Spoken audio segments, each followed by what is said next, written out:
Você que assistiu nossos vídeos do presente simples, que a gente fala da interrogação, da negação, a gente fala muito no uso do auxiliar, né? Então, é uma coisa legal do inglês que, por exemplo, assim, no português a gente depende muito da entonação, né? Uhum. Então, por exemplo, eu falo, você vai no jogo, ou você vai no jogo, depende da entonação, eu posso estar te mandando no jogo, eu posso estar perguntando se você vai no jogo.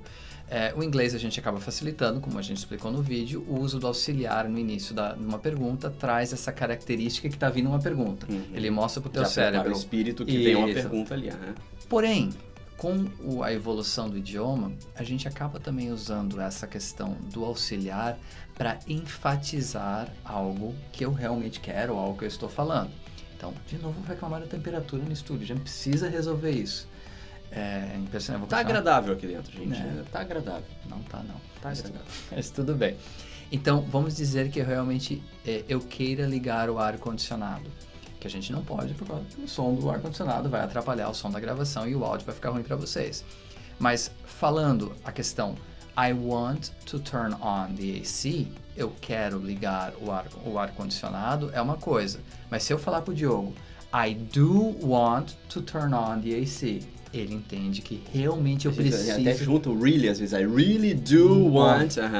Então, o uso do do é uma questão realmente de neurociência. Como o cérebro das pessoas está acostumado a ter o do no início para uma pergunta, quando ela entra no meio da frase, ela realmente chama a atenção. E quando a gente fala em ênfase, é justamente isso. É a questão de chamar a atenção.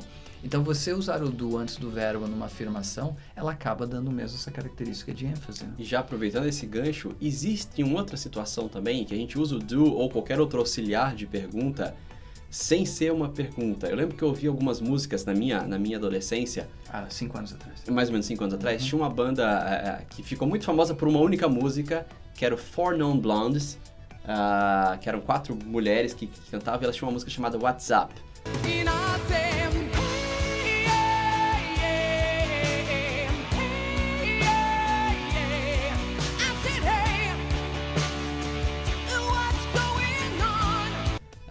Antes do surgir o aplicativo. Antes do WhatsApp, a música chamava WhatsApp. Vou até pôr um link também aqui pro vídeo delas no YouTube. Mas nessa música ela falava uma hora, ela tava reclamando tal, do abandono, aquela coisa toda. E uma hora ela fala, and I cry, e eu choro, oh my God, do I cry? Não, tipo, só I cry, eu choro, mas o do I cry, como se fosse uma pergunta, e não tinha uma interrogação no final, era um ponto final. E eu li aquilo e falava, tá, mas por que essa estrutura de pergunta, oh my God, do I cry, se não é uma pergunta? Isso, na verdade, é aquele uso do nosso... A gente fala, que estranho no inglês, usa um negócio de pergunta que não é pergunta. No português a gente também usa uma estrutura muito parecida que a gente usa o como, que é o como de pergunta, como você vai, como você faz, mas a gente usa o como não para perguntar, mas para enfatizar alguma coisa. Por exemplo, uma coisa eu falo, estou cansado. Outra coisa eu falo, nossa, como eu estou cansado.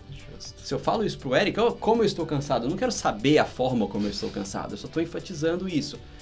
Então eu vou usar na minha afirmação a estrutura de pergunta. Em vez de chegar para ele e falar, I am tired, eu vou falar, am I tired? Mas ponto final, sem não é am I tired? Aí sim, tipo, sei lá, você que sabe. Como é que eu vou saber se tá cansado ou não? Mas chega, oh man, am I tired today? Ou seja, como eu estou cansado hoje, certo? I'm hungry, ok? Estou com fome. Oh, am I hungry? Do I want pizza? Nenhum dos dois é pergunta de, nossa, como eu tô com fome, como eu queria uma pizza agora. Então, se vocês virem essa estrutura do I ou am I alguma coisa e não tiver o ponto e não for pergunta, é porque não é uma pergunta, é a nossa ênfase de como eu estou feliz ou como eu estou feliz em te ver. É um erro muito comum de brasileiro falar how I am happy, por causa do como, a gente sabe que como você vai, how are you? Mas esse como estou feliz é simplesmente am I happy today? Oh, Eric, am I happy to see you? Então, se chegar algum americano e falar pra você, oh, am I happy to see you? Não é uma pergunta. Não é uma pergunta, tipo, pô, não sei, você tá feliz em me ver? Eu que te pergunto. Então, am I happy to see you? Fique feliz, que ele tá dizendo, nossa, como estou feliz em te ver. Certo? Isso é bem uso prático mesmo. É bem uso prático, Legal, gente. Beleza? Words, palavras de pergunta, e a gente vai ver vários outros durante os vídeos.